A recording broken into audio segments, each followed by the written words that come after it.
Praise the name of the Lord. Hallelujah. ಕರ್ತನ ನಾಮಕ್ಕೆ ಸ್ತೋತ್ರ ಉಂಟಾಗಲಿ. Hallelujah. Turn with me to Leviticus chapter 24. ಯಾಜಕಕಾಂಡ 24ನೇ ಅಧ್ಯಾಯಕ್ಕೆ ನನ್ನೊಂದಿಗೆ ಸತ್ಯವೇದವನ್ನು ತಿರುಗಿಸಬೇಕು ಕೇಳಿಕೊಳ್ಳುತ್ತೇನೆ. Leviticus chapter 24 verse 10 to 16 and then verse 23. ಯಾಜಕಕಾಂಡ 24ನೇ ಅಧ್ಯಾಯ 10ನೇ ವಚನದಿಂದ 16ನೇ ವಚನ ಮತ್ತು 23ನೇ ವಚನ. Now an Israelite woman's son, whose father was an Egyptian, went out among the people of Israel, and the Israelite woman's son and a man of Israel fought in the camp, and the Israelite woman's son blasphemed the name, that is the name of the Lord, and cursed. Then they brought him to Moses. His mother's name was Shelomith, the daughter of Dibri of the tribe of Dan. And they put him in custody till the will of the Lord should be clear to them. Then the Lord spoke to Moses, saying, "Bring out of the camp the one who cursed, and let all who heard him lay his hands on his head. Let all the congregation stone him." That is up till verse 14, then verse 23. So Moses spoke to the people of Israel. They brought out of the camp the one who had cursed and stoned him with stones. Thus the people of Israel did as the Lord commanded Moses. ಯಾಜಕಕಾಂಡ 24ನೇ ಅಧ್ಯಾಯ 10ರಿಂದ 14ನೇ ವಚನ ತನಕ.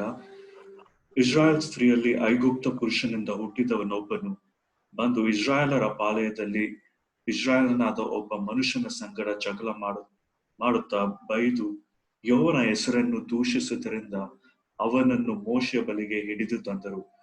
ಅವನ ತಾಯಿಯು than ಕುಲದ ದಿಬ್ರಿಯ ಮಗಳಾದ ಶೆಲೋಮೆತ್ ಎಂಬವಳು. ಅವನ ವಿಷಯವಾಗಿ ಯೆಹೋವನ ತೀರ್ಪನ್ನು ತಿಳುಕೊಳ್ಳುವ ಪರ್ಯಂತರ ಅವನನ್ನು ಕಾವಲಲ್ಲಿರಿಸಿದರು. ಆಗ ಯೆಹೋವನು ಮೋಶೆಗೆ ಹೇಳಿದ್ದೇನೆಂದರೆ, ಆ ದೂಷಿಸಿದವನನ್ನು ಪಾಳೆಯದ ಹೊರಗೆ ಒಯ್ಯಬೇಕು. ಅವನ ದೂಷಣೆಯ ಮಾತುಗಳನ್ನು ಕೇಳಿದವರೆಲ್ಲರೂ ಅವನ ತಲೆಯ ಮೇಲೆ ತಮ್ಮ ಕೈಗಳನ್ನಿಟ್ಟ ನಂತರ ಸಮೂಹದವರೆಲ್ಲರೂ ಅವನನ್ನು ಕಲ್ಲೆಸೆದುಕೊಳ್ಳಬೇಕು. 23ನೇ ವಚನ. ಮೋಶೆ ಈ ಮಾತುಗಳನ್ನು ಇಸ್ರಾಯೇಲರಿಗೆ ತಿಳಿಸಲಾಗಿ ಅವರು ದೂಷಿಸಿದವನಾದ ಆ ಮನುಷ್ಯನನ್ನು ಪಾಳೆಯದ ಹೊರಕ್ಕೆ ತೆಗೆದುಕೊಂಡು ಹೋಗಿ ಕಲ್ಲೆಸೆದು ಕೊಂದು ಬಿಟ್ಟರು. ಯೆಹೋವನು ಮೋಶೆಗೆ ಆಜ್ಞಾಪಿಸಿದಂತೆಯೇ ಇಸ್ರಾಯೇಲರು ಮಾಡಿದರು.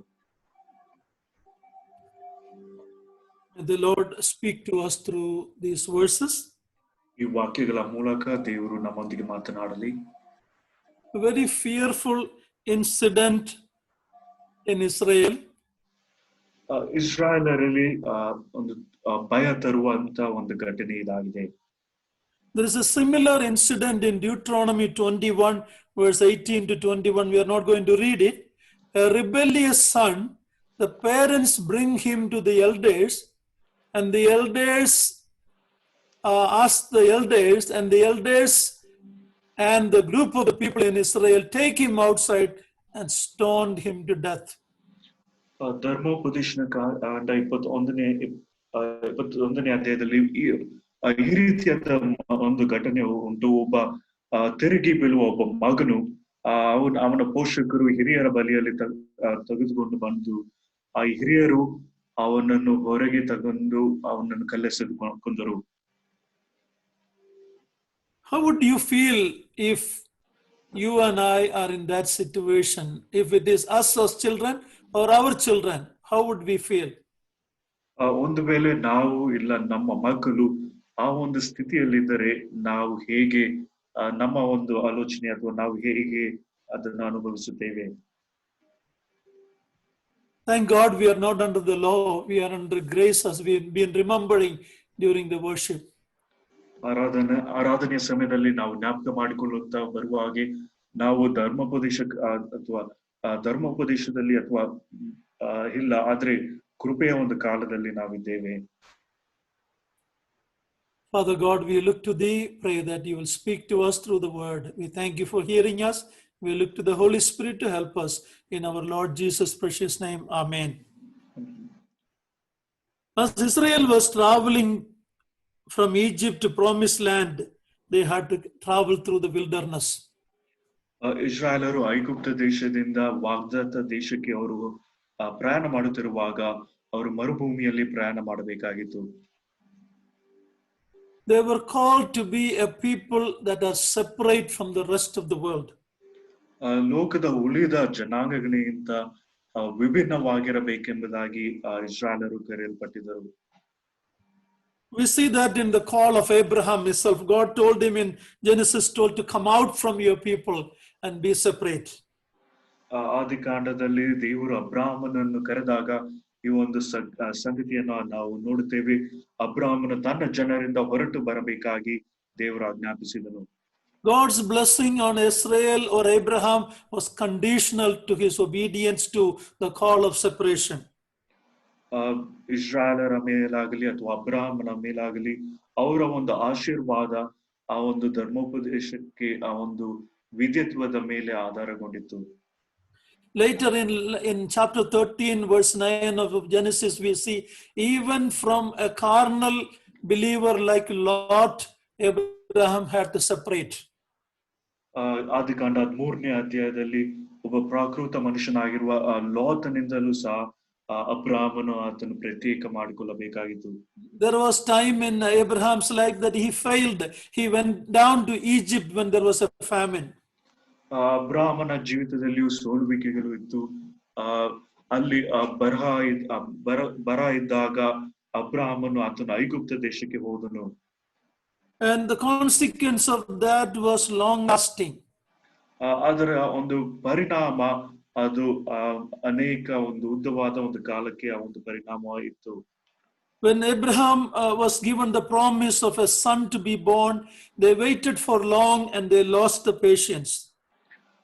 ದೇವರು ಅಬ್ರಾಹ್ಮನಿಗೆ ಒಂದು ಮಗನ ಒಂದು ವಾಗ್ದಾನನ ಕೊಟ್ಟಾಗ ಅವರು ತಮ್ಮ ತಾಳ್ಮೆಯನ್ನು ಅವರು ಕಳ್ಕೊಂಡರು. Finally, Sarai counseled Abraham to take Hagar, the Egyptian girl, servant girl, as his wife.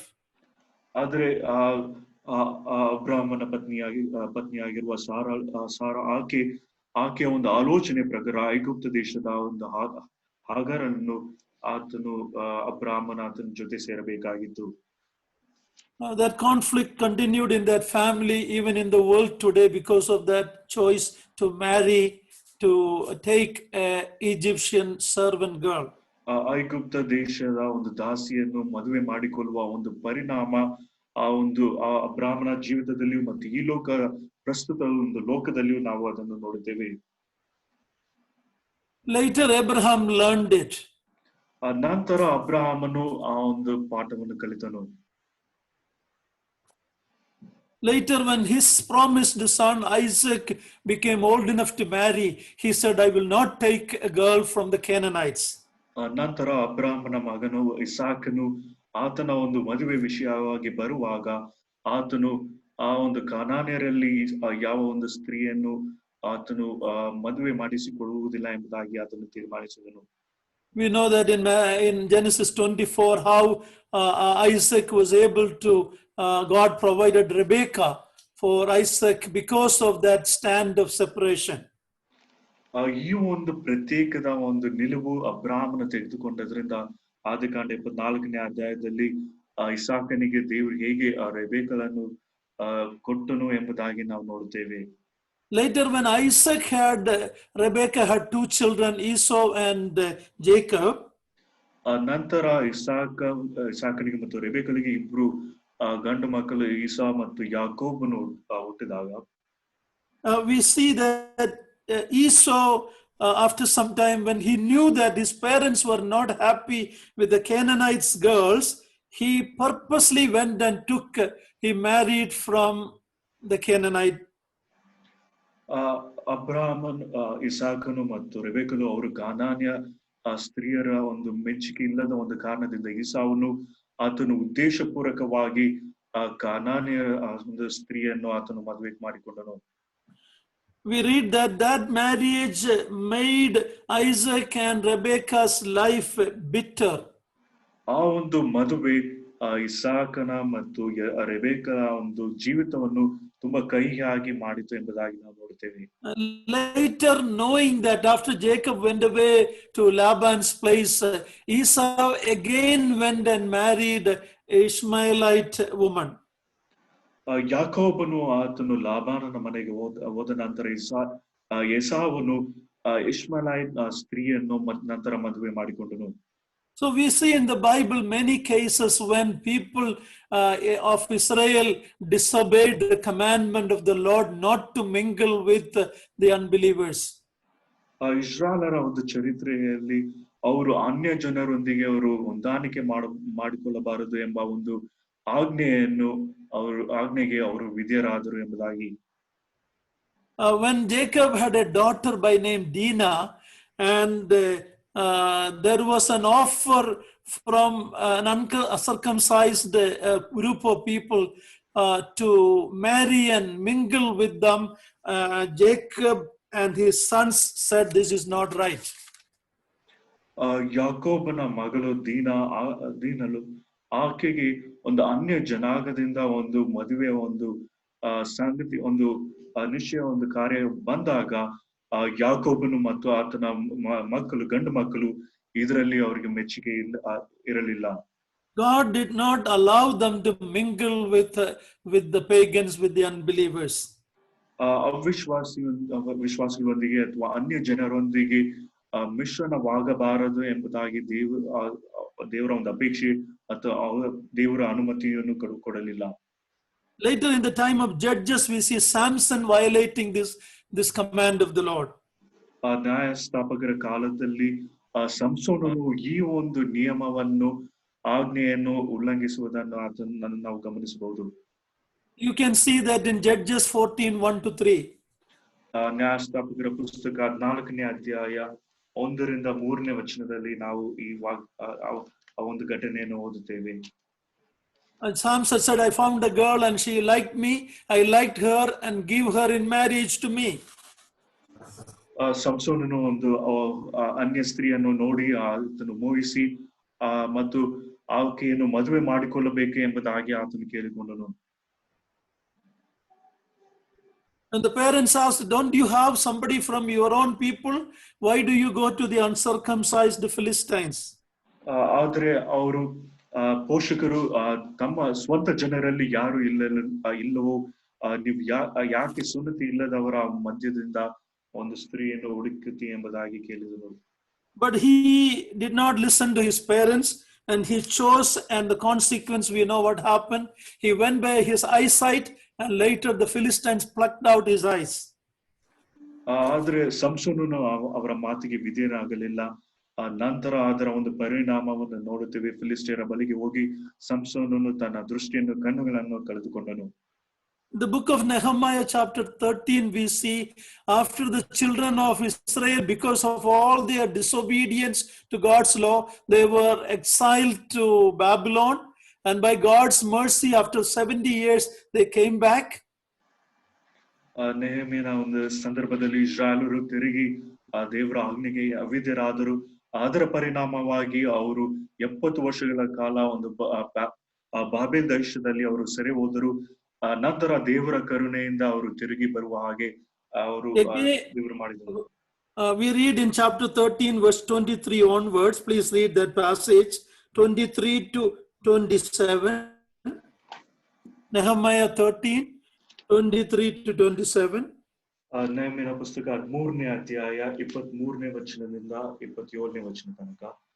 ಅದೇ ಕಾಲದಲ್ಲಿ ನಾನು ಅಷ್ಟೋದ್, ಅಮ್ಮೋನ್ಯ, ಮೋವಾಬ್ ಸ್ತ್ರೀಯರನ್ನು ಮದುವೆ ಮಾಡಿಕೊಂಡ ಯಹೂದ್ಯರನ್ನು ಕುರಿತು ವಿಚಾರ ಮಾಡಿ ಅವರ ಮಕ್ಕಳಲ್ಲಿ ಅಧರ್ಮದಿಂದ ಯೂದಾಯ ಭಾಷೆಯಲ್ಲಿ ಮಾತಾಡರಿಯದ ಅಷ್ಟೋದ್ ಮುಂತಾದ ಜನರ ಭಾಷೆಯನ್ನಾಡುತ್ತಾರೆ ಎಂದು ತಿಳಿಯಲು ಕೋಪಗೊಂಡು ಅವರನ್ನು ಶಪಿಸಿ ಅವರಲ್ಲಿ ಕೆಲವರನ್ನು ಹೊಡೆದು ಅವರ ಕೂದಲುಗಳನ್ನು ಕಿತ್ತು ಅಂತ ಸ್ತ್ರೀಯರ ದೆಸೆಯಿಂದ ಇಸ್ರಾಯೇಲ್ ರಾಜನಾದ ಸೊಲೊಮೋನನು ದೋಷಿಯಾದನಲ್ಲವೇ? ಅನೇಕ ಜನಾಂಗಗಳಲ್ಲಿ ಅವನಿಗೆ ಸಮಾನನಾದ ಅರಸನು ಇರಲಿಲ್ಲ. ಅವನು ತನ್ನ ದೇವರಿಗೆ ವಿಶೇಷ ಪ್ರಿಯನು. ಆದುದರಿಂದ ದೇವರು ಅವನನ್ನು ಎಲ್ಲಾ ಇಸ್ರಾಯೇಲರ ಮೇಲೆ ಅರಸನಾಗಿ ನೇಮಿಸಿದನು. ಆದರೂ ಅನ್ಯ ದೇಶ ಸ್ತ್ರೀಯರು ಅವನನ್ನು ಪಾಪದಲ್ಲಿ ಬೀಳಿಸಿದರು. Here we read Nehemiah taking some strong stand against those who are mixing with the pagan women. ಇಲ್ಲಿ ನೆಹಮ್ಯನು ಇಸ್ರಾಯೇಲರು ಅನ್ಯ ಸ್ತ್ರೀಯರೊಂದಿಗೆ ಮಿಶ್ರಿತರಾಗುವ ಒಂದು ಜನರೊಂದಿಗೆ ಒಂದು ಒಂದು ದೃಢವಾದ ಒಂದು ನಿಲುವನ್ನು ಆತನು ತೆಗೆದುಕೊಂಡನು. We read he cursed them, he beat some of them, he pulled out their hair. ನಾವು ಓದುವ ಒಂದು ಸಂಗತಿ ಏನಂದ್ರೆ ಕೆಲವರನ್ನು ಆತನು ಶಪಿಸಿದನು ಮತ್ತು ಕೆಲವರನ್ನು ಹೊಡೆದು ಅವರ ಕೂದಲುಗಳನ್ನು ಆತನು ಕಿತ್ತನು. Thank God. What would happen if that happens today? Think about it. ಈ ಒಂದು ಸಂಗತಿ ನಮಗೆ ಅಥವಾ ಏನಾದ್ರೂ ನಡೆದ್ರೆ ಅದು ಹೇಗೆ ಅದರ ಕುರಿತಾಗಿ ಆಲೋಚನೆ ಮಾಡಿರಿ. Last week we were hearing the reason why we should live a holy life. ಕಳೆದ ವಾರ ನಾವು ಯಾಕೆ ಪರಿಶುದ್ಧ ಜೀವಿತವನ್ನು ಜೀವಿಸಬೇಕೆಂಬ ಒಂದು ಕಾರಣಗಳನ್ನು ನಾವು ನೋಡುತ್ತಾ ಬಂದೆವು. We have God as our heavenly Father. ನಮಗೆ ದೇವರು ಆತನು ಪರಲೋಕ ತಂದೆಯಾಗಿ ನಮಗಿದ್ದಾನೆ. We are his sons and daughters. ನಾವು ಆತನ ಮಕ್ಕಳು ಆಗಿದ್ದೇವೆ, ಕುಮಾರರು ಕುಮಾರ್ತಿಯರಾಗಿದ್ದೇವೆ. He dwells in our midst. ಆತನು ನಮ್ಮ ಮಧ್ಯದಲ್ಲಿ ವಾಸ ಮಾಡುವವನಾಗಿದ್ದಾನೆ. We are the temple of the living God. ಜೀವ ಸ್ವರೂಪನಾದ ದೇವರ ಆಲಯವು ನಾವಾಗಿದ್ದೇವೆ. That is why verse 17 in that passage itself, come out, be separate. ಆ ಒಂದು ವಾಕ್ಯ ಭಾಗದಲ್ಲಿ 17ನೇ ವಚನ ನೀವು ಹೊರಗೆ ಬನ್ನಿರಿ, ಪ್ರತ್ಯೇಕವಾಗಿರಿ ಎಂಬುದಾಗಿ ನಾವು ಆ ವಾಕ್ಯದಲ್ಲಿ ನೋಡುತ್ತೇವೆ. In 2 Corinthians 6:14 it says, do not be unequally yoked with an unbeliever. 2 ಕೊರಿಂಥ 6ನೇ ಅಧ್ಯಾಯ 14ನೇ ವಚನದಲ್ಲಿ ಅವಿಶ್ವಾಸಿಗಳೊಂದಿಗೆ ಜೋಡ ಆಗಬೇಡಿರಿ ಎಂಬ ಒಂದು ವಾಕ್ಯ ಉಂಟು. Separation is a major doctrine in the Bible from the very beginning of Genesis 1. ಆದಿಕಾಂಡ 1ನೇ ಅಧ್ಯಾಯದಿಂದ ಹಿಡಿದು ಸತ್ಯವೇದದಲ್ಲಿ ಪ್ರತ್ಯೇಕತೆ ಅದು ಒಂದು ದೊಡ್ಡ ಒಂದು ಬೋಧನೆಯಾಗಿ ಉಂಟು. I'm sure there are young people who are not yet married listening to us. ಯವನಸ್ಥರು ಮದುವೆ ಆಗದೇ ಇರುವ ಯವನಸ್ಥರು ಈ ವಾಕ್ಯವನ್ನು ಕೇಳುತ್ತಿದ್ದಾರೆ. Last 3 days, Brother Jose Matthew was giving a teaching on marriage. ಕಳೆದ 3 ದಿನಗಳ ಕಾಲ ಸೋದರ ಜೋಸ್ ಮ್ಯಾಥ್ಯೂಸ್ ಅವರು ಮದುವೆ ವಿಷಯವಾಗಿ ಅವರ ಪ್ರಸಂಗವನ್ನು ಕೊಡುತ್ತಿದ್ದರು. All the young people, if you have not heard it, it is already recorded. You should listen to that on YouTube. ಯವನಸ್ಥರು ಈ ವಾಕ್ಯ ಸಂದೇಶವನ್ನು ಕೇಳಲಿಕ್ಕೆ ಸಾಧ್ಯವಾಗದೇ ಇದ್ದಿದ್ರೆ ಇದು ಯೂಟ್ಯೂಬ್ ಅಲ್ಲಿ ಅದು ಲಭ್ಯವಾಗಿದೆ, ನೀವು ಹೋಗಿ ಅದನ್ನು Not only those who are yet to be married, even those who married should listen to this. ಮದುವೆ ಆಗದೆ ಅವರು ಮಾತ್ರವಲ್ಲ, ಮದುವೆ ಆದವರು ಸಹ ಈ ಒಂದು ವಾಕ್ಯ ಸಂದೇಶವನ್ನು ಕೇಳಬೇಕು. Now we are coming back to the passage we read. ನಾವು ಓದಿದ ವಾಕ್ಯ ಭಾಗಕ್ಕೆ ನಾವು ಹಿಂತಿರುಗಿ ಬರೋಣ. We read about a Jewish woman. Her name is given Shalomith. ಇಲ್ಲಿ ಶಲೋಮಿತ್ ಎಂಬ ಒಬ್ಬ ಯಹೂದ್ಯ ಸ್ತ್ರೀಯ ಒಂದು ವಿಷಯವಾಗಿ ಈ ವಾಕ್ಯದಲ್ಲಿ ನಾವು ಓದುತ್ತೇವೆ. Leviticus chapter 24. ಯಾಜಕಕಾಂಡ 24ನೇ ಅಧ್ಯಾಯ. She was an Israelite. ಆಕೆ ಇಸ್ರಾಯೇಲರ ಒಂದು ಸ್ತ್ರೀ ಆಗಿದ್ದಳು. Her son blasphemed God's name in violation of the 3rd law in the 10 commandments. ದಶಾಜ್ಞೆಯಲ್ಲಿ 3ನೇ ಆಜ್ಞೆಯಾಗಿರುವ ದೇವರ ನಾಮವನ್ನು ಅವನು ದೂಷಿಸಿದನು. Because of that, he was brought out and stoned to death under the command of God. ಈ ಒಂದು ಕಾರಣದಿಂದ ದೇವರ ಆಜ್ಞೆಯ ಮೇರೆಗೆ ಆ ಒಬ್ಬ ಮಗನನ್ನು ಕಲ್ಲೆಸೆದು ಕೊಲ್ಲಬೇಕಾಯಿತು. We read that his father was, or Shalomith husband was an Egyptian. ಶಲೋಮಿತ್ನ ಗಂಡನು ಆತನು ಐಗುಪ್ತ ದೇಶದವನಾಗಿದ್ದನು. So it was a mixed marriage. ಒಂದು ಮಿಶ್ರಿತವಾದ ಒಂದು ಮದುವೆಯಾಗಿತ್ತು. We read in Exodus chapter 12 when the Israelites were delivered from Egypt on that Passover night, along with them a mixed multitude also came from Egypt. ವಿಮೋಚನ ಕಾಂಡ 12ನೇ ಅಧ್ಯಾಯದಲ್ಲಿ ಆ ಒಂದು ಪಸ್ಕ ದಿನದಂದು ಇಸ್ರಾಯೇಲರ ಐಗುಪ್ತ ದೇಶವನ್ನು ಬಿಟ್ಟು ಹೊರಟು ಬರುವಾಗ ಅಲ್ಲಿ ಒಂದು ಮಿಶ್ರಿತವಾದ ಒಂದು ಅನ್ಯ ಜನರು ಸಹ ಕೆಲವರು ಬಂದರು. And we read about them later in Numbers 11, how they were the ones who led in the murmuring, in the complaining. Aranya Kanda 11ನೇ ಅಧ್ಯಾಯದಲ್ಲಿ ನಂತರ ನಾವು ನೋಡುತ್ತೇವೆ ಅವರು ದೇವರ ವಿರುದ್ಧವಾಗಿ ಅಥವಾ ನಾಯಕರ ವಿರುದ್ಧವಾಗಿ ಗುಣುಗುಟ್ಟುವುದರಲ್ಲಿ ಇವರ ಒಂದು ಪಾತ್ರವು ಅಲ್ಲಿ ಇತ್ತು. This man was an Egyptian, her husband.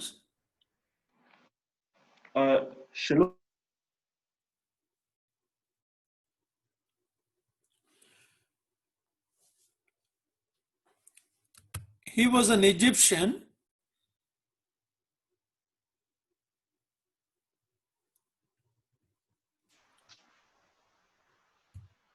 Suresh? Yes, uncle. Yeah, go ahead now. Yeah, he was an Egyptian. She was a Jewish woman. ಶಲೋಮೆತಲು ಆಕೆ ಇಸ್ರಾಯೇಲ್ ದೇಶಕ್ಕೆ ಸೇರಿದವಳು, ಆಕೆಯ ಗಂಡನು ಐಗುಪ್ತ ದೇಶಕ್ಕೆ ಸೇರಿದವನು. But now he is privileged to be among the children of Israel, this man. ಆದ್ರೆ ಈ ಒಬ್ಬ ಗಂಡನು ಮನುಷ್ಯನು ಆತನು ಇಸ್ರಾಯೇಲ್ ಜನರ ಮಧ್ಯದಲ್ಲಿ ವಾಸಿಸುವ ಅಥವಾ ಅವರ ಮಧ್ಯದಲ್ಲಿ ಇರುವ ಒಂದು ಅವಕಾಶ ಆತನಿಗೆ ದೊರೆತು. So even though it was a mixed marriage, he is in a privileged position to be with the children of Israel and to hear their law and to see who their God is. ಇದು ಒಂದು ಮಿಶ್ರನ ಒಂದು ಮದುವೆ ಆಗಿದ್ದರೂ ಸಹ ಈ ಒಬ್ಬ ಪುರುಷನಿಗೆ ಇಸ್ರಾಯೇಲರ ಮಧ್ಯದಲ್ಲಿದ್ದು ಆ ಒಂದು ಆಜ್ಞೆಯನ್ನು ಮತ್ತು ದೇವರ ಒಂದು ವಿಷಯವಾಗಿ ತಿಳ್ಕೊಳ್ಳುವ ಒಂದು ಅವಕಾಶ ಆತನಿಗೆ ದೊರೆಯಿತು. And the Bible says in that same chapter that Israelites and the strangers who lived among them had the same law. The same law, no partiality. ಇಸ್ರಾಯೇಲರು ಮತ್ತು ಅನ್ಯ ಜನರು ಆ ಒಂದು ಸ್ಥಳದಲ್ಲಿ ವಾಸಿಸುವಾಗ ಅವರಿಗೆ ಯಾವ ಒಂದು ಭೇದವೂ ಇಲ್ಲ, ಎಲ್ಲರಿಗೂ ಒಂದೇ ಆಜ್ಞೆ, ಒಂದೇ ಧರ್ಮಶಾಸ್ತ್ರವೂ ಇತ್ತು. He was a privileged man living among God's called out people. ದೇವರು ಕರೆಯಲ್ಪಟ್ಟ ಜನರ ಮಧ್ಯದಲ್ಲಿ ವಾಸಿಸುವ ಒಂದು ಅವಕಾಶವುಳ್ಳ ಒಬ್ಬ ವ್ಯಕ್ತಿಯಾಗಿ ಇದ್ದನು. Before I go further, let me ask any of you listening to me, whether it is young children or older ones, you are in the Agape assembly, you are in the group, everything, but if you are not saved, you are in a dangerous position. ನಾನು ಇನ್ನು ಮುಂದೆ ಹೋಗೋದಕ್ಕೆ ಮುಂಚಿತವಾಗಿ ನಿಮ್ಮಲ್ಲಿ ಒಂದು ಪ್ರಶ್ನೆಯನ್ನು ಕೇಳುತ್ತೇವೆ. ಯವನಸ್ಥರಾಗಲಿ ಹಿರಿಯರಾಗಲಿ ನೀವು ಅಗಾಪೆ ಸಭೆಯಲ್ಲಿ ಈ ಒಂದು ಸಭೆಗೆ ಬರುವುದಾದ್ರೆ ಮತ್ತು ಈ ಒಂದು ಜನರ ಮಧ್ಯದಲ್ಲಿ ಇರುವಾಗ ನಿಮಗೆ ಅವಕಾಶ ಉಂಟು, ಆದ್ರೆ ಇನ್ನು ನೀವು ರಕ್ಷಣೆಗೆ ಬಾರದೇ ಇದ್ದರೆ ನೀವು ಇದರ ವಿಷಯವಾಗಿ ಆಲೋಚನೆ ಮಾಡಿ ನೋಡಿರಿ. When I think about this woman Shelomith, she influenced this man to come out from Egypt. ಶಲೋಮಿತಳ ವಿಷಯವಾಗಿ ನಾನು ಜ್ಞಾನ ಮಾಡುವಾಗ ಈ ಸ್ತ್ರೀಯು ಆ ಒಬ್ಬ ಮನುಷ್ಯನನ್ನು ಐಗುಪ್ತ ದೇಶವನ್ನು ಬಿಟ್ಟು ಬರುವ ಹಾಗೆ ಪ್ರೇರೇಪಿಸಿದಳು. But Egypt did not go out from his and her heart. ಆದರೆ ಆ ಪುರುಷನ ಮತ್ತು ಆ ಒಂದು ಸ್ತ್ರೀಯ ಒಂದು ಹೃದಯದಿಂದ ಆ ಒಂದು ಐಗುಪ್ತವು ಬಿಟ್ಟು ಹೋಗಲಿಲ್ಲ. The son they raised cannot be blamed for his parentage. ಇವರು ಪೋಷಿಸಿದ ಆ ಒಬ್ಬ ಮಗನು ಆ ಒಂದು ಪೋಷಣೆಯ ವಿಷಯವಾಗಿ ದೂರ ಹೇಳಲಿಕ್ಕೆ ಸಾಧ್ಯವಿಲ್ಲ. But he could be blamed for blaspheming the name of the Lord. ಆದ್ರೆ ದೇವರ ನಾಮವನ್ನು ಹೆಸರನ್ನು ದೂಷಿಸುವುದರಿಂದ ಅವನು ಆ ಒಂದು ಪಾಪಕ್ಕೆ ಆತನು ಒಳಗಾಗಿದ್ದಾನೆ. So what I'm saying is you cannot blame your parentage, whatever your background is. You are in a privileged company. You know who is God and God's law. You have a responsibility to obey that. ನಿಮ್ಮ ಒಂದು ಪೋಷಕರ ಹಿನ್ನೆಲೆ ಅದು ಏನೇ ಆಗಿರಬಹುದು, ಆದರೆ ನೀವು ದೇವರ ಜನರ ಮಧ್ಯದಲ್ಲಿ ಇರುವಾಗ ನಿಮಗೆ ಆ ಒಂದು ಅವಕಾಶ ಉಂಟು ಮತ್ತು ಒಂದು ಅವಕಾಶ ನಿಮಗೆ ಉಂಟು. This family was traveling along with God's people still with an Egyptian mindset. ಈ ಒಂದು ಕುಟುಂಬವು ಆ ಒಂದು ಇಸ್ರಾಯೇಲರ ಮಧ್ಯದಲ್ಲಿ ಅವರು ಇಸ್ರಾಯೇಲರೊಂದಿಗೆ ಅವರು ಪ್ರಯಾಣ ಮಾಡುತ್ತಿದ್ರು. ಆದ್ರೂ ಸಹ ಆ ಒಂದು ಐಗುಪ್ತದ ಒಂದು ಮನಸ್ಸು ಅಥವಾ ಆ ಒಂದು ಸ್ಥಿತಿ ಅವರ ಹೃದಯದಲ್ಲಿತ್ತು. She was more like, or he was like the Lord's wife who came out from Sodom, but Sodom didn't come out from her mind. ಇವರ ಒಂದು ಜೀವಿತ ಹೇಗೆ ಎಂಬುದಾಗಿ ನೋಡುವಾಗ ಲೋತನ ಹೆಂಡತಿ ಹಾಗೆ ಆಕೆಯು ಆ ಒಂದು ಸೋದೋಮ್ ಗೊಮೋರವನ್ನು ಬಿಟ್ಟು ಬಂದರೂ ಸಹ ಆ ಒಂದು ಸೋದೋಮ್ ಗೊಮೋರ ಆಕೆಯ ಹೃದಯದಲ್ಲಿ ಇತ್ತು.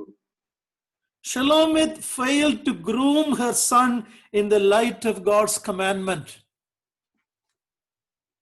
ಶಲೋಮಿತಲು ತನ್ನ ಮಗನನ್ನು ದೇವರ ಒಂದು ವಾಕ್ಯದ ಅಥವಾ ದೇವರ ಆಜ್ಞೆಯ ಬೆಳಕಿನಲ್ಲಿ ನಡೆಸುವುದಕ್ಕೆ ಆಕೆ ಸೋತು ಹೋದಳು. Mothers and fathers who are listening, who fail to nourish their children with spiritual food, there is all possibility the children will run away from God. ಪೋಷಕರು ಇಲ್ಲಿ ತಂದೆ ತಾಯಂದಿರು ತಮ್ಮ ಮಕ್ಕಳನ್ನು ದೇವರ ವಾಕ್ಯದಲ್ಲಿ ಅವರು ಬೆಳೆಸದೇ ಇದ್ದರೆ ಅವ್ರ ಮಕ್ಕಳು ದೇವರ ಮಾರ್ಗವನ್ನು ಬಿಟ್ಟು ಹೋಗುವ ಒಂದು ಸಾಧ್ಯತೆ ಉಂಟು. Because she failed being a Jewish woman in raising that child in the fear of God, that son was condemned to death due to his blasphemy. ಶಲೋಮಿತಲು ತನ್ನ ಆಕೆಯ ಮಗನನ್ನು ದೇವರ ಭಯದಲ್ಲಿಯೂ ದೇವರ ವಾಕ್ಯದಲ್ಲಿ ಬೆಳೆಸದಿದ್ದ ಒಂದು ಕಾರಣದಿಂದ ಆ ಮಗನು ದೇವರ ಒಂದು ನಾಮವನ್ನು ದೂಷಿಸುವುದರಿಂದ ಆ ಒಂದು ಕಲ್ಲೆಸೆದುಕೊಳ್ಳುವ ಒಂದು ಸ್ಥಿತಿಗೆ ಹೋಗಬೇಕಾಯಿತು. Last few months we were with our children who are raising their children. ಕಳೆದ ಕೆಲವು ತಿಂಗಳು ನಾವು ನಮ್ಮ ಮಕ್ಕಳ ಒಂದು ಜೊತೆಲಿದ್ದೆವು. ಅವರು ತಮ್ಮ ಮಕ್ಕಳನ್ನು ಅವರು ಬರುತ್ತಿದ್ದಾರೆ. There is something I repeatedly tell them: you don't need to teach them the ways of the world. That will naturally come to them. You don't need to teach them the fashions and the things of the world. But to teach the word of God, you have to work hard. ಅವರಿಗೆ ಪದೇ ಪದೇ ನಾನು ತಿಳಿಸಿದ ಒಂದು ಸಂಗತಿ ಏನಂದ್ರೆ, ಈ ಲೋಕದ ಒಂದು ಮಾರ್ಗಗಳನ್ನು ಅಥವಾ ಜೀವನ ಶೈಲಿಯನ್ನು ಕಲಿಸಿಕೊಡುವ ಒಂದು ಅವಶ್ಯಕತೆ ಇಲ್ಲ. ಅವರು ಕಲಿತುಕೊಳ್ಳುತ್ತಾರೆ. ಆದರೆ ದೇವರ ವಾಕ್ಯವನ್ನು ದೇವರ ಒಂದು ಮಾರ್ಗದಲ್ಲಿ ಬೆಳೆಸುವ ಒಂದು ಸಂಗತಿಯನ್ನು ನಾವು ಹೆಚ್ಚು ಪ್ರಯಾಸ ಪಡಬೇಕು. That is why in Deuteronomy it again and again says, when you sit down, when you get up, when you lie down, when you go out, when you come back in, you teach your children the word of God. ಧರ್ಮೋಪದೇಶ ಕಾಂಡದಲ್ಲಿ ನೀವು ನಡೆಯುವಾಗಲೂ, ಕೂತುಕೊಳ್ಳುವಾಗಲೂ, ಮಲಗುವಾಗಲೂ, ಹೋಗುವಾಗಲೂ ನಿಮ್ಮ ಮಕ್ಕಳಿಗೆ ದೇವರ ವಾಕ್ಯವನ್ನು, ಧರ್ಮಶಾಸ್ತ್ರವನ್ನು ಕಲಿಸಿಕೊಡಬೇಕು ಎಂಬ ಒಂದು ಆಜ್ಞೆ ಉಂಟು. So we looked at this woman, even though, and even her husband, even though they were living among God's people, having the law, everything, it did not affect their son. ಈ ಸ್ತ್ರೀಯು ಶಲೋಮೆತಲು ಅಥವಾ ಆಕೆಯ ಗಂಡಲು ಇಸ್ರಾಯೇಲರ ಮಧ್ಯದಲ್ಲಿ ಅವರು ಜೀವಿಸುತ್ತಿದ್ದರೂ ಸಹ ಆಕೆಯ ಅವರ ಒಂದು ಯಾವ ಒಂದು ಪರಿಣಾಮವು ಅವರ ಒಂದು ಮಗನ ಮೇಲೆ ಇರಲಿಲ್ಲ. Now I want to turn your attention to another woman in the New Testament who also had a unbelieving or a Gentile husband. ಈಗ ಹೊಸ ಒಡಂಬಡಿಕೆಗೆ ಬರುವಾಗ ಅಲ್ಲಿ ಒಬ್ಬ ಸ್ತ್ರೀಯು, ಆಕೆಯು ಸಹ ಒಬ್ಬ ಗಂಡನು ಆಕೆಗೆ ಇದ್ದಳು. And she also had a son. ಆಕೆಗೂ ಸಹ ಒಬ್ಬ ಮಗನಿದ್ದನು. I think most of you know who I am talking about. ನಾನು ಯಾರ ವಿಷಯವಾಗಿ ಮಾತನಾಡುತ್ತಿದ್ದೇನೆ ಎಂಬುದಾಗಿ ನಿಮಗೆ ಗೊತ್ತಿರಬಹುದು. Let's turn to Acts chapter 16 verse 1. ಅಪೊಸ್ತಲ ಕೃತ್ಯಗಳು 16ನೇ ಅಧ್ಯಾಯ 1ನೇ ವಚನ. Paul came also to Derbe and Lystra. A disciple was there named Timothy, the son of a Jewish woman who was a believer, but his father was a Greek. 16ನೇ ಅಧ್ಯಾಯ 1ನೇ ವಚನ. ಆಮೇಲೆ ಅವನು ದೇರ್ಬಗೂ ಲುಸ್ತ್ರಕ್ಕೂ ಬಂದನು. ಲುಸ್ತ್ರದಲ್ಲಿ ತಿಮೋಥೆಯನೆಂಬ ಒಬ್ಬ ಶಿಷ್ಯನಿದ್ದನು. ಅವನು ಕ್ರಿಸ್ತನನ್ನು ನಂಬಿದ ಒಬ್ಬ ಯಹೂದ್ಯ ಸ್ತ್ರೀ ಮಗನು. ಅವನ ತಂದೆ ಗ್ರೀಕನು. That mother's name, I think all the sisters know, all of us know. Her name is given in 2 Timothy chapter 1 verse 5. 2 Timothy 1ನೇ ಅಧ್ಯಾಯ 5ನೇ ವಚನದಲ್ಲಿ ಆ ಸ್ತ್ರೀಯ ಒಂದು ಹೆಸರು ಅಲ್ಲಿ ಕೊಡಲ್ಪಟ್ಟಿದೆ. You know her name. ನಿಮ್ಮೆಲ್ಲರಿಗೂ ಆಕೆ ಹೆಸರು ಗೊತ್ತಿರಬಹುದು. You will also know her mother's name, grandmother's name. ಆಕೆಯ ಅಜ್ಜಿಯ ಒಂದು ಹೆಸರು ಸಹ ಅಲ್ಲಿ ಕೊಡಲ್ಪಟ್ಟಿದೆ. That son's grandmother. I am reminded of your sincere faith, verse 5, a faith that dwelt first in your grandmother Lois and your mother Eunice, and now I am sure dwells in you as well. 2 Timothy 1:5. 2 Timothy 1ನೇ ಅಧ್ಯಾಯ 5ನೇ ವಚನ. ನಿನ್ನಲ್ಲಿರುವ ನಿಷ್ಕಪಟವಾದ ನಂಬಿಕೆಯು ನನ್ನ ನೆನಪಿಗೆ ಬಂತು. ಆ ನಂಬಿಕೆಯು ನಿನ್ನ ಅಜ್ಜಿಯಾದ ಲೋವಿಯಲ್ಲಿಯೂ ನಿನ್ನ ತಾಯಿಯಾದ ಯೋನಿಕೆಯಲ್ಲಿಯೂ ವಾಸವಾಗಿತ್ತು, ಹಾಗೆ ನಿನ್ನಲ್ಲಿಯೂ ವಾಸವಾಗಿದೆ ಎಂದು ದೃಢವಾಗಿ ನಂಬಿದ್ದೇನೆ. Paul is writing to Timothy his last epistle before he is martyred. ಪೌಲನು ಆತನು ರಕ್ತಸಾಕ್ಷಿಯಾಗಿ ಸಾವಿದ್ದಕ್ಕೆ ಮುಂಚಿತವಾಗಿ ತನ್ನ ಕೊನೆಯ ಪತ್ರವನ್ನು ತಿಮೋಥಿಯನಿಗೆ ಬರೆಯುತ್ತಿದ್ದಾನೆ. He is telling to Timothy in writing, I know the sincere faith that is in you, which came from your mother and grandmother. ಪೌಲನು ಆತನು ತಿಮೋಥಿಯನಿಗೆ ಬರೆಯುವಾಗ ಆತನು ಹೇಳುವುದೇನೆಂದ್ರೆ, ನಿನ್ನಲ್ಲಿರುವ ನಿಷ್ಕಪಟವಾದ ನಂಬಿಕೆಯು ನನ್ನ ನೆನಪಿಗೆ ಬಂತು. ಅದು ನಿನ್ನ ಅಜ್ಜಿಯಾದ ಲೋವಿಯಲ್ಲಿಯೂ ನಿನ್ನ ತಾಯಿಯಾದ ಯೋನಿಕೆಯಲ್ಲಿಯೂ ವಾಸವಾಗಿತ್ತು. What a contrast ಎಂತ ಒಂದು from the character we read in the Old Testament. ಹಳೆ ಒಡಂಬಡಿಕೆಯಲ್ಲಿ ಓದಿದ ಆ ಒಂದು ವ್ಯಕ್ತಿಯಿಂದ ಇಲ್ಲಿ ಎಂತ ಒಂದು ವಿರುದ್ಧವಾದ ಒಂದು ಸಂಗತಿಯನ್ನು ನೋಡುತ್ತೇವೆ. Here is a Jewish woman, she also married a Greek man. ಇಲ್ಲಿ ಯಹೂದ್ಯಳಾಗಿರುವ ಒಂದು ಸ್ತ್ರೀ, ಆಕೆಯು ಗ್ರೀಕ ಗಂಡನನ್ನು ಮದುವೆ ಮಾಡಿಕೊಂಡನು. And they have a son, Timothy. ಅವರಿಬ್ಬರಿಗೆ ಒಂದು ಗಂಡು ಮಗು ತಿಮೋಥಿಯನ್ ಇದ್ದಾನೆ. If Shelomith's son was condemned for his blasphemy, ಶಲೋಮಿತನ ಮಗನು ತನ್ನ ಒಂದು ದೇವ ದೂಷಣೆಗಾಗಿ ಆತನು ನ್ಯಾಯ ತೀರ್ಪಿಗೆ ಒಳಗಾದಾಗ, Timothy Eunice's son was commended for his sincere faith. ಆದ್ರೆ ಇಲ್ಲಿ ತಿಮೋಥಿಯನ್ನು ತನ್ನ ಒಂದು ನಿಷ್ಕಪಟವಾದ ಒಂದು ನಂಬಿಕೆಯ ಒಂದು ನಿಮಿತ್ತ ಆತನು ಪ್ರಶಂಸಲ್ಪಟ್ಟಿದ್ದಾನೆ. One son was condemned to death, the other one was commended for his faith. ಒಬ್ಬ ಮಗನು ಆತನು ದೇವ ದೂಷಣೆಗಾಗಿ ಆತನು ನ್ಯಾಯ ತೀರ್ಪಿಗೆ ಒಳಗಾದನು. ಇಲ್ಲಿ ಒಬ್ಬ ಮಗನು ತನ್ನ ಒಂದು ನಂಬಿಕೆ ನಿಮಿತ್ತ ಪ್ರಶಂಸೆಗೆ ಒಳಗಾದನು. Both of them had a mixed marriage. ಇಬ್ಬರಿಗೂ ಆ ಒಂದು ಮಿಶ್ರಿತವಾದ ಒಂದು ಮದುವೆ ಅವರಲ್ಲಿ ಇತ್ತು. We don't know all the background. ನಮಗೆ ಎಲ್ಲ ಒಂದು ಹಿನ್ನೆಲೆ ನಮಗೆ ಗೊತ್ತಿಲ್ಲ. But Shelomith's husband, an Egyptian, came along with the crowd, and she also did not train the child in the proper way. This son became a blasphemer and he was stoned to death. ಶಲೋಮಿತನ ಗಂಡನು ಐಗುಪ್ತ ದೇಶದಿಂದ ಬಂದನು, ಆ ಜನರೊಂದಿಗೆ ಬಂದನು.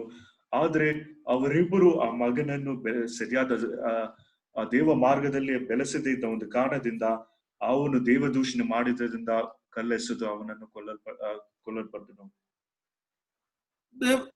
They were privileged to live among God's people. ದೇವರ ಜನರ ಮಧ್ಯದಲ್ಲಿ ವಾಸಿಸುವ ಒಂದು ಅವಕಾಶ ಅವರಿಗೆ ದೊರೆಯಿತು. I'm sure they heard what Moses taught them. ಮೋಶೆಯನ್ನು ಅವರಿಗೆ ಕಲಿಸಿಕೊಟ್ಟ ಎಲ್ಲ ವಿಷಯವನ್ನು ಅವರು ಕೇಳಿದ್ದಾರೆ. They have seen the glory of God on Mount Sinai. Sinai ಬೆಟ್ಟದಲ್ಲಿ ದೇವರ ಮಹಿಮೆಯನ್ನು ಸಹ ಅವರು ನೋಡಿದ್ದಾರೆ. They knew the commandment of the Lord. ದೇವರ ಒಂದು ಆಜ್ಞೆಗಳನ್ನು ಸಹ ಅವರು ಬಲ್ಲವರಾಗಿದ್ದರು. There was no change in this family. ಆದ್ರೆ ಈ ಒಂದು ಕುಟುಂಬದಲ್ಲಿ ಯಾವ ಒಂದು ಬದಲಾವಣೆ ಇರಲಿಲ್ಲ. But when you come to the New Testament, look at this woman Eunice and her family life. ಅದರ ಹೊಸ ಒಡಂಬಡಿಕೆಗೆ ಬರುವಾಗ ಯೋನಿಕೆಯಲ್ಲಿರುವ ಮತ್ತು ಅವರ ಒಂದು ಕುಟುಂಬ ಜೀವಿತವನ್ನು ನೋಡುವಾಗ we read that Timothy's life was a model life. ತಿಮೋಥಿಯನ ಜೀವಿತವು ಒಂದು ಮಾದರಿಯಾದ ಒಂದು ಜೀವಿತವಾಗಿತ್ತು. That mother and grandmother deposited that faith in this young boy's life. ತಾಯಿಯು ಮತ್ತು ಅಜ್ಜಿಯು ಆ ಒಂದು ನಂಬಿಕೆಯನ್ನು ಆ ಒಂದು ಮಗನ ಒಂದು ಜೀವಿತದಲ್ಲಿ ಅವರು ಶೇಖರಿಸಿದ್ದರು. And because of that, when Paul met him in Acts 16, ಈ ಒಂದು ಕಾರಣದಿಂದ ಪೌಲನು ತಿಮೋಥಿಯನ್ನು ಭೇಟಿ ಮಾಡಿದಾಗ 16ನೇ ಅಧ್ಯಾಯದಲ್ಲಿ we read that he was a disciple. ನಾವು ಓದುವ ವಾಕ್ಯದಲ್ಲಿ ನಾವು ನೋಡುತ್ತೇವೆ ಆತನು ಒಬ್ಬ ಶಿಷ್ಯನಾಗಿದ್ದನು. He was the mother was a believer. ಅವನ ತಾಯಿ ಒಬ್ಬ ವಿಶ್ವಾಸಿಯಾಗಿದ್ದಳು. But his father was a Greek. ಅವನ ತಂದೆಯು ಒಬ್ಬ ಗ್ರೀಕನಾಗಿದ್ದನು. Now I am assuming that because of living with this Eunice, this woman, this man, even though he was Greek, I am assuming that he also might have become a believer because of looking at her life and her mother's life. ಈ ಯೋನಿಕೆಯ ಒಂದು ಜೀವಿತವನ್ನು ಮತ್ತು ಆಕೆಯ ಒಂದು ಅಮ್ಮನ ಒಂದು ಜೀವಿತವನ್ನು ನೋಡಿದ ನಂತರ ಈ ಒಬ್ಬ ಮನುಷ್ಯನ ಆತನು ಗ್ರೀಕನಾಗಿದ್ದರೂ ಸಹ ಆತನು ದೇವರ ಮೇಲೆ ನಂಬಿಕೆ ಇಟ್ಟಿರಬಹುದು. Such an influence she had over her son. I am sure she had that influence on her husband also. Bible never says that, but I am assuming. ಆಕೆಯ ಒಂದು ಮಗನ ಜೀವಿತದಲ್ಲಿ ಅಷ್ಟು ಪ್ರಭಾವ ಬೀರಿತು. ಆಕೆಯ ಒಂದು ಜೀವಿತ ಸತ್ಯವೇದದಲ್ಲಿ ಆಕೆಯ ಗಂಡನ ವಿಷಯವಾಗಿ ತಿಳಿಸಿದ್ದರೂ ಸಹ ನಂಬುವ ವಿಷಯವೇನೆಂದ್ರೆ ಆ ಒಂದು ಗಂಡನ ಒಂದು ಜೀವಿತದಲ್ಲಿಯೂ ಆ ಒಂದು ಪರಿಣಾಮ ಆಕೆಯ ಒಂದು ಮಾದರಿಯ ಜೀವಿತ ಒಂದು ಪರಿಣಾಮವನ್ನು ಉಂಟು ಮಾಡಿರಬಹುದು. Whereas Shelomith failed, Eunice succeeded in training her son. ಶಲೋಮಿತಲು ಆಕೆ ಸೋತು ಹೋದಳು, ಆದ್ರೆ ಯೋನಿಕೆಯು ಆ ಒಂದು ನಂಬಿಕೆಯಲ್ಲಿ ತನ್ನ ಮಗನನ್ನು ತರಬೇತಿಗೊಳಿಸುವುದರಲ್ಲಿ ಯಶಸ್ವಿಗೊಂಡಳು. The influence of one godly woman in the family. ಕುಟುಂಬದಲ್ಲಿ ಒಂದು ದೈವಿಕವಾದ ಒಬ್ಬ ಸ್ತ್ರೀಯ ಒಂದು ಪರಿಣಾಮವನ್ನು ಇಲ್ಲಿ ನಾವು ನೋಡುತ್ತೇವೆ. I want to encourage all my dear sisters who are listening to me. ನನ್ನನ್ನು ಕೇಳುತ್ತಿರುವ ಎಲ್ಲ ಪ್ರಿಯ ಸಹೋದರಿಯರಿಗೆ ನಾನು ಪ್ರೋತ್ಸಾಹಿಸುವ ಒಂದು ಸಂಗತಿ ಏನಂದ್ರೆ, even though you don't have the privilege given by the word of God to teach the word of God openly when men are there, you have a great responsibility. Please be aware of that. ಪುರುಷರು ಇರುವಾಗ ಆ ದೇವರ ವಾಕ್ಯದಿಂದ ಬೋಧಿಸುವ ಒಂದು ಅವಕಾಶ ಸ್ತ್ರೀಯರಿಗೆ ನಿಮಗೆ ಕೊಡಲ್ಪಡದೆ ಇದ್ರೂ ಸಹ ಒಂದು ಮಕ್ಕಳಿಗೆ ಒಂದು ಬೋಧಿಸುವ ಒಂದು ಅವಕಾಶ ನಿಮಗೆ ಉಂಟು. Look at 2 Timothy chapter 3 verse 14. 2 Timothy 3ನೇ ಅಧ್ಯಾಯ 14ನೇ ವಚನ. But as for you, continue in what you have learned and have firmly believed, knowing from whom you learned it. ನೀನಾದರೂ ಕಲಿತು ದೃಢವಾಗಿ ನಂಬಿದ ಬೋಧನೆಗಳಲ್ಲಿ ನೆಲೆಯಾಗಿರು. ಕಲಿಸಿಕೊಟ್ಟವರು ಯಾರೆಂಬುದನ್ನು ಆಲೋಚಿಸು.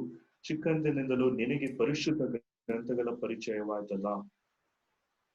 Now, verse 15, from childhood you have been acquainted with the sacred writings which are able to make you wise for salvation through faith in Christ Jesus. ಚಿಕ್ಕಂದಿನಿಂದಲೂ ನಿನಗೆ ಪರಿಶುದ್ಧ ಗ್ರಂಥಗಳ ಪರಿಚಯವಾಯ್ತಲ್ಲ. ಆ ಗ್ರಂಥಗಳು ಕ್ರಿಸ್ತ ಯೇಸುವಿನಲ್ಲಿರುವ ನಂಬಿಕೆಯ ಮೂಲಕ ರಕ್ಷಣೆ ಹೊಂದಿಸುವ ಜ್ಞಾನವನ್ನು ಕೊಡುವುದಕ್ಕೆ ಶಕ್ತವಾಗಿದೆ. So Paul is writing to Timothy and telling him to go on what you have learned from childhood. ಪೌಲನು ಆತನು ತಿಮೋತಿಗೆ ಬರೆದು ಆತನಿಗೆ ಹೇಳುವುದೇನೆಂದ್ರೆ, ನೀನು ಕಲಿತ ಒಂದು ವಿಷಯದಲ್ಲಿ ದೃಢವಾಗಿ ನಂಬಿದ ಬೋಧನೆಗಳಲ್ಲಿ ನೆಲೆಯಾಗಿರು ಎಂಬುದಾಗಿ. He got this from two sources, one from his mother and the other from Holy Scriptures. ಒಂದು ಸಂಗತಿಯಿಂದ ಆತನಿಗೆ ಈ ಒಂದು ವಿಷಯವು ದೊರೆಯಿತು. ಒಂದು ಆತನ ಒಂದು ತಾಯಿಯಿಂದ ಮತ್ತು ಮತ್ತೊಂದು ಪರಿಶುದ್ಧವಾದ ಗ್ರಂಥಗಳಿಂದ. I'm not neglecting the responsibility of the father, but the Bible lifts this woman, this sister, and shows her part in Timothy's life. ನಾನು ಇಲ್ಲಿ ಆ ತಂದೆಯ ಒಂದು ಭಾಗವನ್ನು ನಾನು ನಿರಾಕರಿಸುತ್ತಿಲ್ಲ, ಆದ್ರೆ ಇಲ್ಲಿ ಆ ಸ್ತ್ರೀ ಮತ್ತು ಅವರ ಒಂದು ಭಾಗವನ್ನು ಪಾತ್ರವನ್ನು ನಾನು ಇಲ್ಲಿ ಎತ್ತಿ ತೋರಿಸುತ್ತಿದ್ದೇನೆ. So the word of God is lifting the role of these sisters and their part in what happened in Timothy's life. ತಿಮೋತಿಯನ ಜೀವಿತದಲ್ಲಿ ಈ ಸ್ತ್ರೀಯರ ಒಂದು ಭಾಗವನ್ನು ನಾನು ಸತ್ಯವೇದ ಹೇಗೆ ಅವರ ಒಂದು ಭಾಗವನ್ನು ಎತ್ತಿ ತೋರಿಸುತ್ತಿದೆ ಎಂಬುದಾಗಿ ಈ ವಾಕ್ಯದಲ್ಲಿ ನಾವು ನೋಡುತ್ತೇವೆ. We don't know when Timothy was saved. ತಿಮೋತಿಯು ಯಾವಾಗ ಆತನು ರಕ್ಷಣೆಗೆ ಬಂದನು ಎಂಬುದಾಗಿ ನಮಗೆ ಗೊತ್ತಿಲ್ಲ. Was it through the first missionary journey of Timothy when he went to that place? We don't know. ತಿಮೋತಿಯನ ಒಂದು ಮೊದಲನೇ ಒಂದು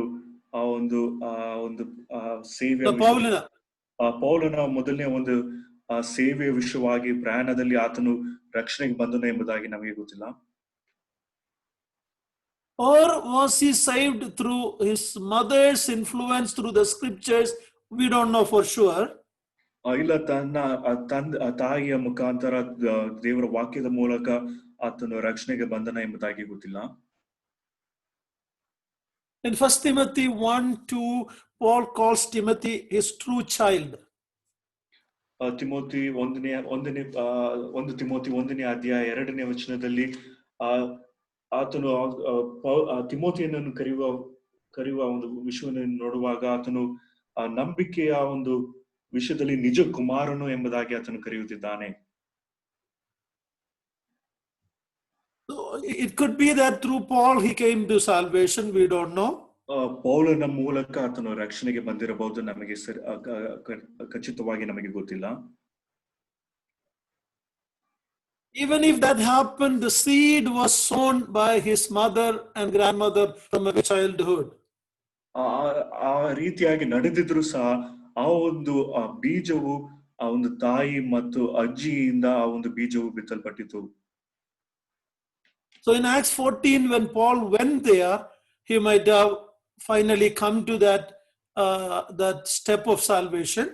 ಅಪೊಸ್ತಲ ಕೃತಿಗಳ 14ನೇ ಅಧ್ಯಾಯದಲ್ಲಿ ತಿಮೋತಿಯನು ಆ ಒಂದು ಸ್ಥಳಕ್ಕೆ ಹೋದಾಗ ಪೌಲನ ಮೂಲಕ ಒಂದು ರಕ್ಷಣೆಗೆ ಬಂದಿರಬಹುದು. But by the time Paul returned on his second missionary journey, as we read in Acts 16, here is a man who is a disciple, and we read that his testimony was such. We read in Acts 16 that he was well spoken of by the brothers. Acts 16 verse 2.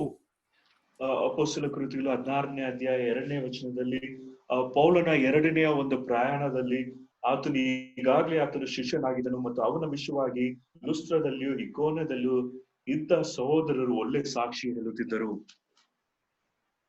What a difference from the story we read in Leviticus 24 and Acts 16. ಯಾಜಕ ಕಾಂಡ 24ನೇ ಅಧ್ಯಾಯದಲ್ಲಿರುವ ಒಂದು ಘಟನೆಗೂ ಮತ್ತು ಅಪೊಸ್ತಲ ಕೃತಿಗಳು 16ನೇ ಅಧ್ಯಾಯದಲ್ಲಿ ಓದಿರುವ ಈ ಘಟನೆಗೂ ಒಂದು ವಿರುದ್ಧವಾದ ಒಂದು ವ್ಯತ್ಯಾಸವನ್ನು ನಾವು ನೋಡುತ್ತೇವೆ. In a short years, this young man Timothy had such a growth. He was ready, and Paul wanted to take him with him in the missionary journey. ಈ ಸ್ವಲ್ಪ ಸಮಯದಲ್ಲಿ ಆತನು ಒಂದು ಬೆಳವಣಿಗೆ ಆತ್ಮೀಕ ವಿಷಯದಲ್ಲಿ ಆತನು ಬೆಳೆದನು ಮತ್ತು ಪೌಲನು ತನ್ನ ಜೊತೆಯಲ್ಲಿ ಸೇವೆಯಲ್ಲಿ ತಿಮೋತಿಯನನ್ನು ಕರೆಕೊಂಡು ಹೋಗಬೇಕೆಂಬ ಒಂದು ಅಭಿಲಾಷೆ ಇತ್ತು. And we see the family surrendering him to be a missionary along with Apostle Paul.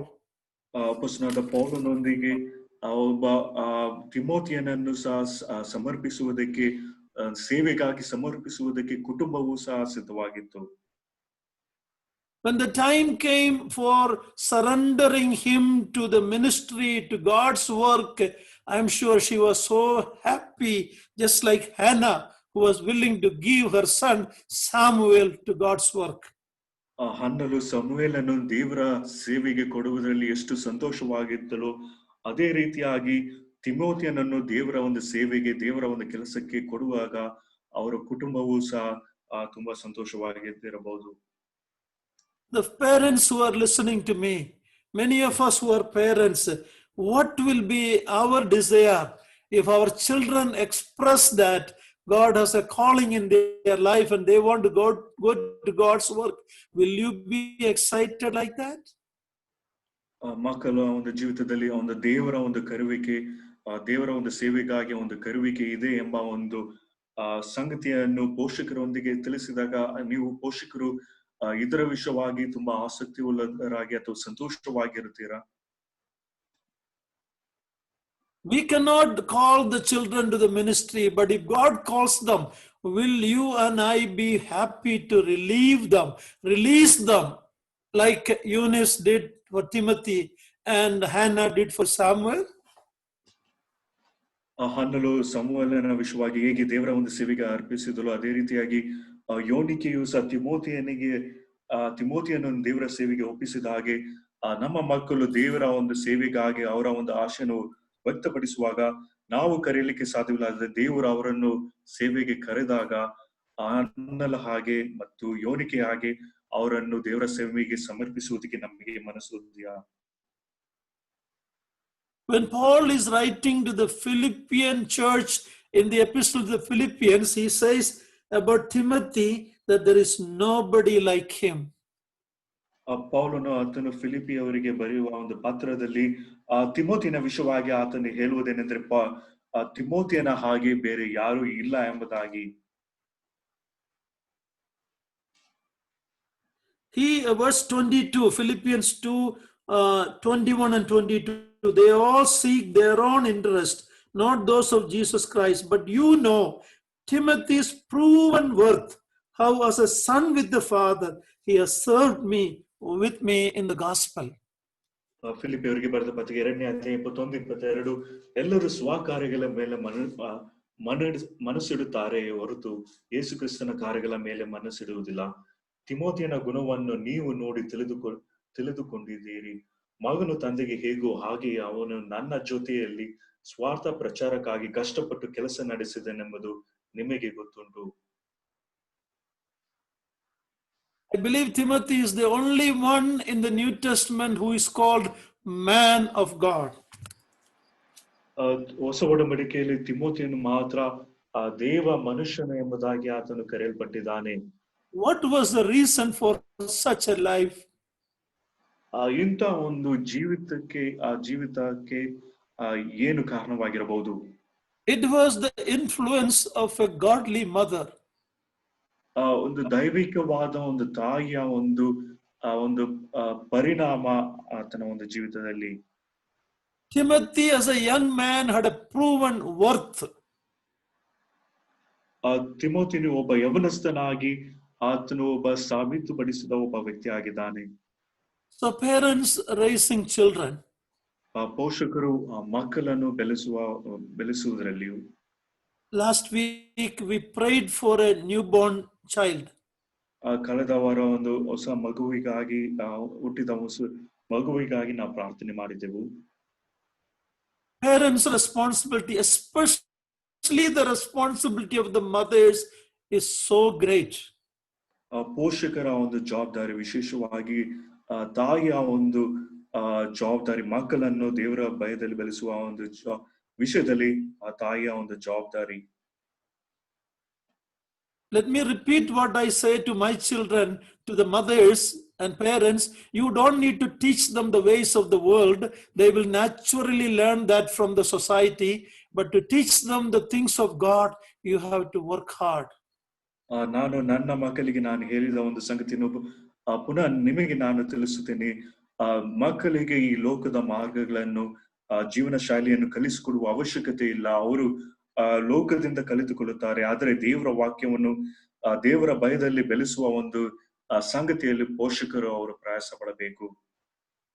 Remember Moses' mother, even though she had that baby Moses only for a short years, she has put such truth into his heart that when he became old enough, he understood that I am not an Egyptian, I am a Hebrew.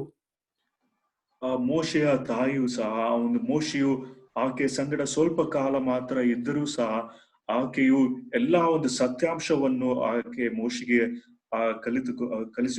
ಕಲಿಸಿಕೊಟ್ಟಲು.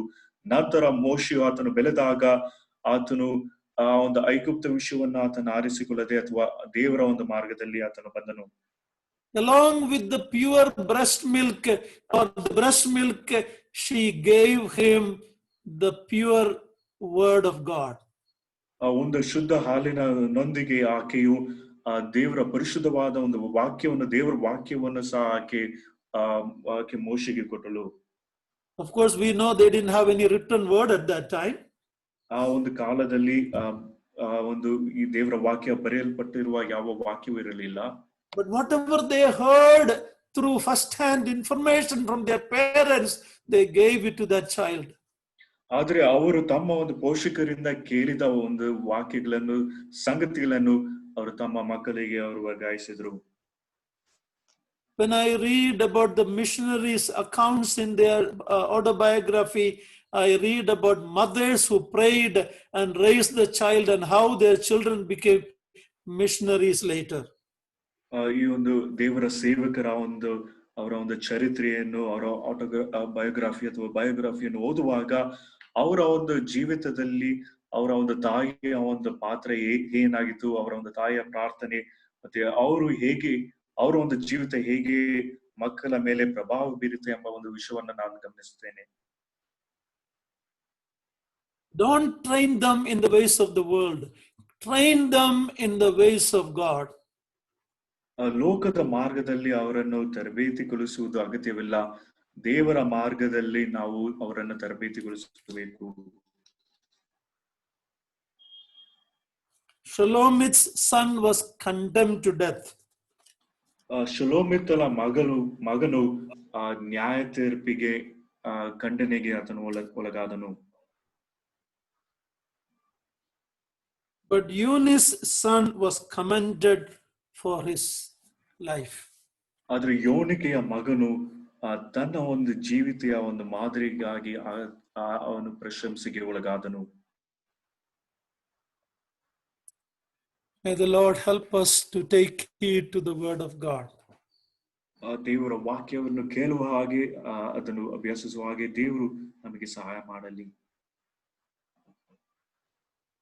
Let me also say to anyone who is in the midst of God's people, but if you have not personally made that decision for salvation, today is the day you can come to faith in the Lord. ದೇವರ ಜನರ ಮಧ್ಯದಲ್ಲಿದ್ದು ಇನ್ನೂ ರಕ್ಷಣೆಗೆ ಬಾರದೇ ಇರುವವರಿಗೆ ನಾನು ಹೇಳುವುದೇನೆಂದ್ರೆ, ಈ ಒಂದು ದಿನ ದೇವರ ಮೇಲೆ ನಂಬಿಕೆ ಇಟ್ಟು ರಕ್ಷಣೆಗೆ ಬರುವ ಒಂದು ಅವಕಾಶ ಈಗ ಉಂಟು. May the Lord bless these words to our hearts. All glory to Him. ಈ ವಾಕ್ಯಗಳನ್ನು ದೇವರು ನಮ್ಮ ಹೃದಯಕ್ಕೆ ಆಶೀರ್ವದಿಸಲಿ. ಎಲ್ಲಾ ಮಹಿಮೆ ಆತನಿಗೆ ಉಂಟಾಗಲಿ.